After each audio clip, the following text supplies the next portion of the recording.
So tell me about Team South Africa here. You mentioned Sheryl Sandberg. Yeah. She's taken over the museum, the Kirchner Museum where South Africa used to be.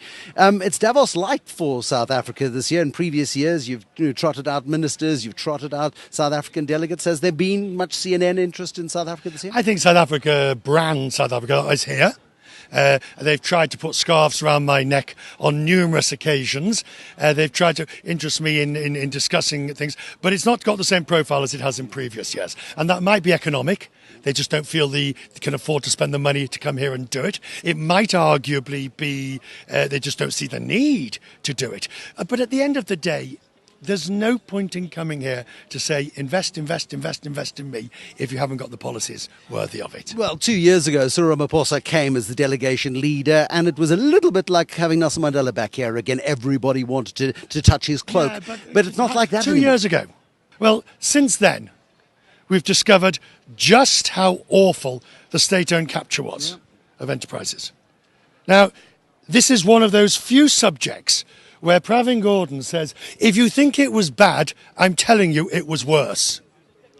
Now, you tell me how anybody who for the last 5 years, 10 years, has come here and said, South Africa's going really well, we've got everything under control, we've got this, that and the other, suddenly turned around and said, well, actually, the entire economy was hijacked, by the way, and we're terribly sorry to tell you that the losses are in the billions. Well, actually, we really don't know the trillions. And by the way, even if it was bad, it was worse. And we're not even sure we've dealt with it. And so, in order to be taken seriously here again, we really need a big fat broom and some chains and some prison time.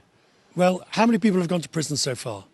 Yeah, I'll get back to you on that point. On to other things. I mean, you're a big fan of airlines. You like to travel the world. You do shows from airlines. Mm-hmm. SAA, I don't know if you've ever flown SAA, if you've ever had the joy. Of course I have, an excellent airline. What's your view on the turnaround there? Well, first of all, the idea of causing a business emergency, which basically means they're out of money. Yep.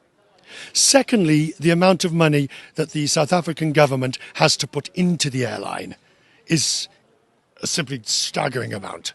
And thirdly, unless there is a proper restructuring, proper means government hands off. Yep. Properly means let an airline person run the airline. But otherwise, you've got to ask the question, why not just shut it down? Or give it to another African airline to run with a tail. No, that's shutting it down. Mm. If you look at what Malaysia's options are at the moment, similarly, at the end of the day, for South African airlines to remain profitable, or not remain profitable, to become profitable, is going to require the most drastic restructuring. And even then it might not. Even then it might not.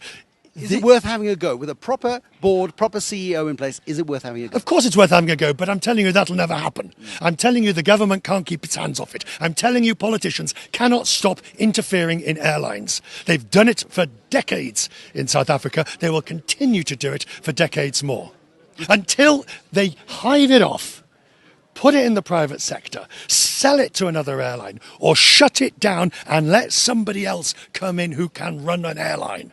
You're just going to have to accept the government will have to pay money.